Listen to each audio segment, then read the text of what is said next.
Ahojte, vítam vás v kurze Pedagogické omrvinky nového sveta. Naozaj taký záhadný názov, ale tie omrvinky predstavujú pedagogické nástroje nového sveta a tie nástroje sa venujú umelej inteligencii. Vybral som také, ktoré využívam vo firme, využívam ich aj na ministerstve školstva a využívam ich aj pri mojej pedagogickej činnosti, ako je napríklad toto vzdelávanie. Dokonca aj keď som pôsobil ako vysokoškolský učiteľ, tak som určité využíval. Ale tieto sú ešte modernejšie. A vybral som hlavne také, ktoré sú kompletne zadarmo. Prevediem vás rôznymi nástrojmi.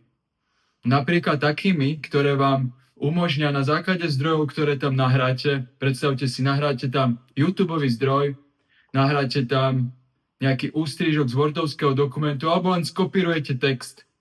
A on vám z toho dokáže vytvoriť prezentáciu. Kartičky, ktoré dokážu byť mnemotechnickou pomôckou a decká si na základe toho zapamätajú učivo.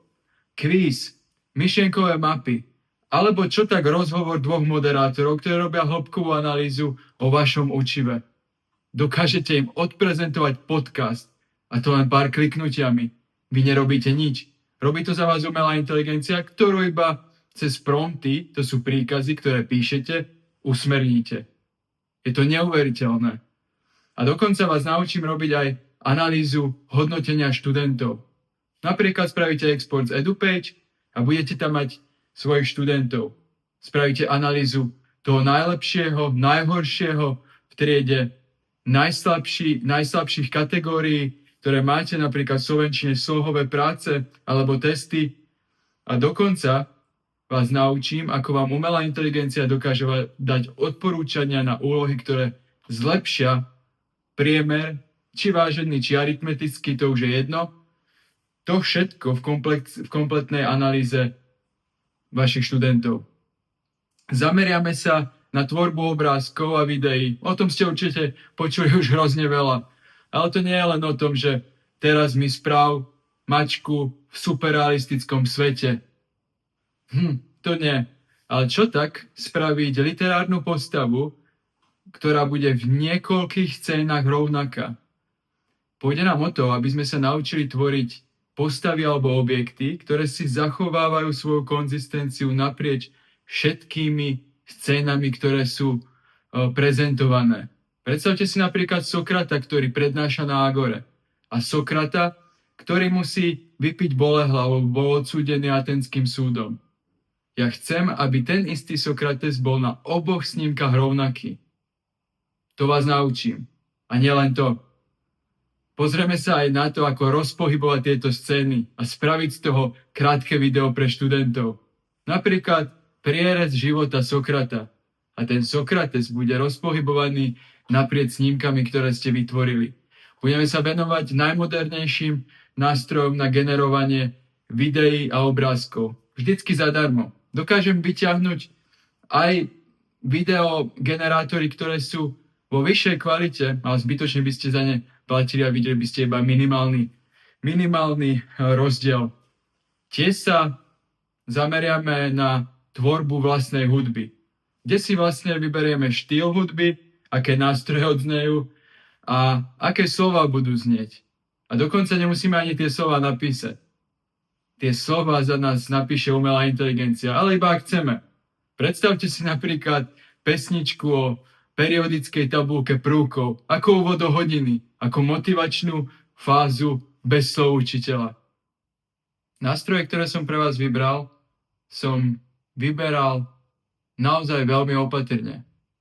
Nechcel som vám ponúknuť iba umelú inteligenciu, lebo je to teraz in. Ale takú umelú inteligenciu, ktorú skutočne dokážete využiť ako pedagógovia. Ale nielen to, tie nástroje slúžia aj v biznise. Ja ich využívam v každodennom chode. No až na to, že nevyužívam jeden z nástrojov, ako je Suno, na generovanie pesničiek. Nie každý deň musíme mať vo firme pesničku o Chronos Education alebo o učiteľstve. Každopádne pesničku o Chronos Education budete mať zavesenú na tomto kurze, takže sa zabavte. Ale ostatné sú naozaj nápomocné, napríklad tvorba prezentácií pre nejakú konferenciu, alebo tvorba podcastov o našom kurze, ktorý ponúkame, v ktorom práve ste.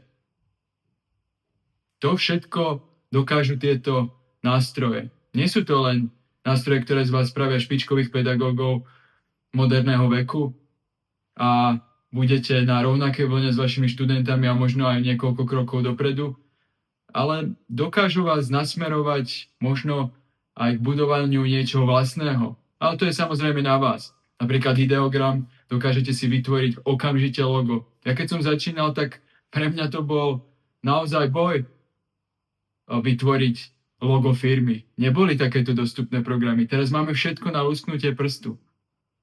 A preto som vám to chcel dať ako taký balíček. Skvelého učiteľa a možno učiteľa, ktorý rozmýšľa nad tým, že bude robiť aj niečo svoje. Popri tom, čo už teraz robí.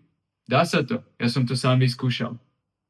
A hlavne sa teším, že ste v tomto kurze a prajem vám veľa síl. Možno niečo bude ťažké a poviete si, nestojí to za to. Ale stále máte lektora, teda mňa, na ktorého sa môžete obrátiť. Je tam zavesený e-mail rovno na mňa. Kejkoľvek napíšte, dajte tam svoje číslo. Ak to bude príliš komplexné, tak si dokonca aj zavoláme o tom.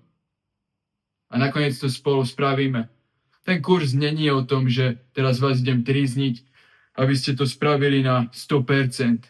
Ide o to, aby ste odovzdali všetky úlohy v požadovanom termíne a budete mať čas na prepracovanie, ak sa mi niečo nebude zdať.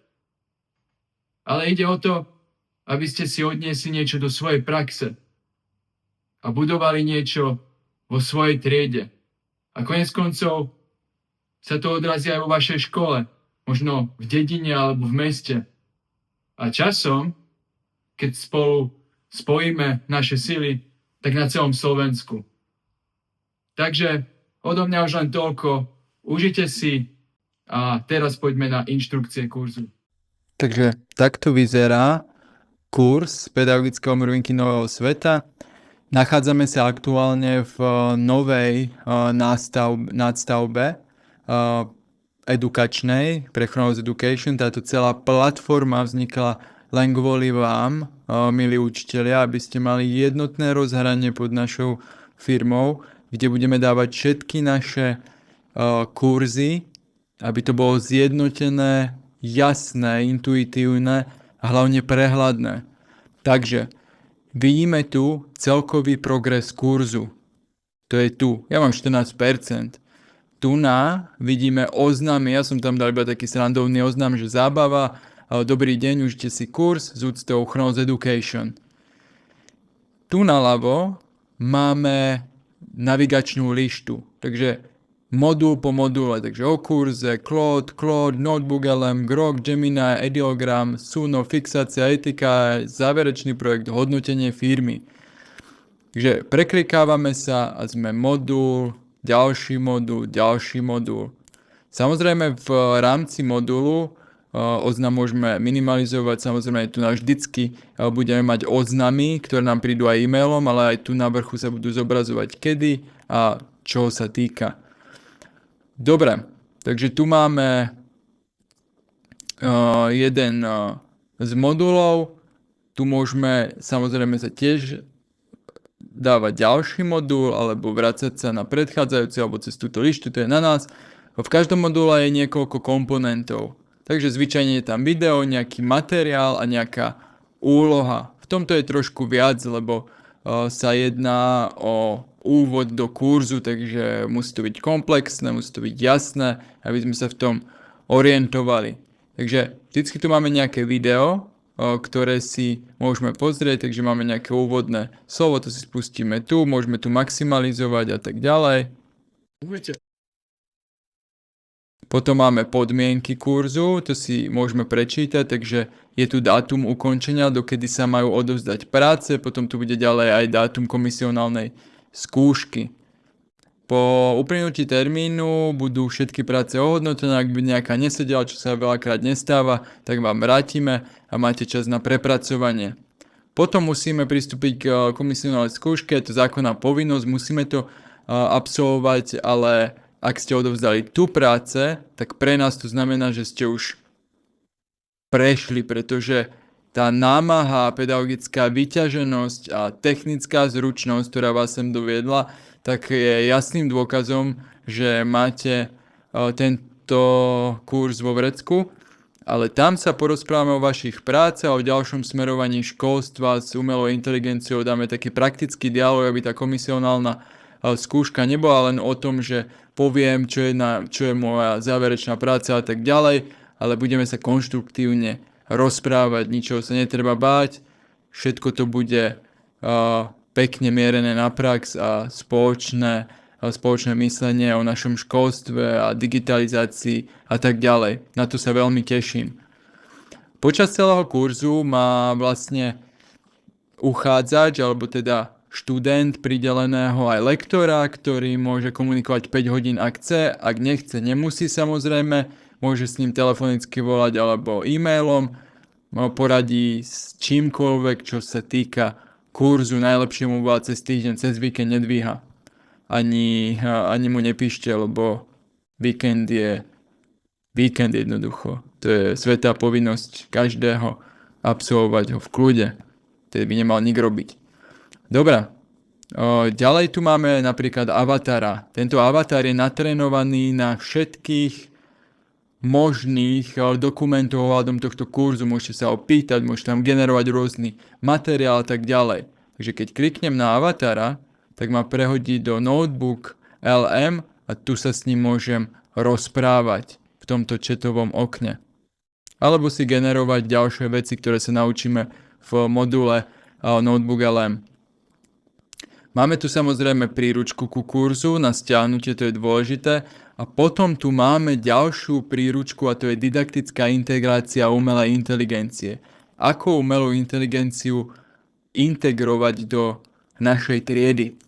Takže toto sú veľmi dôležité príručky a knižky, ktoré potrebujeme k absolvovaniu kurzu.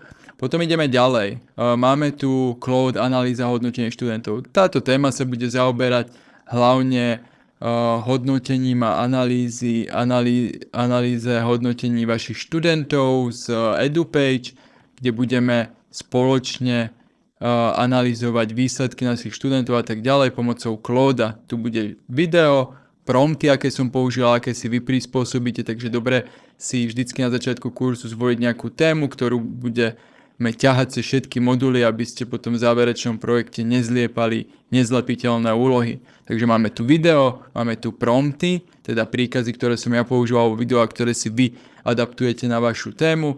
A potom tu máme samozrejme úlohu. Potom ideme ďalej, zase kód pedagogické omrvinky, tu bude rôznorodá práca, napríklad tu budeme mať tvorba kvízov, myšlienkových experimentov, rôznych slovníkov, myšlienkových map, veľmi praktické a veľmi dôležité. Notebook LM. Tento nástroj by mal vedieť každý učiteľ. Ak nič iné, tak toto. Toto je alfa a omega umelej inteligencie. Je to zadarmo. Môže tu tvoriť čokoľvek na základe vašich zdrojov. Viac sa dozviete v tomto module. Je to naozaj skvelé. Grok a Gemini plus Pixaverse.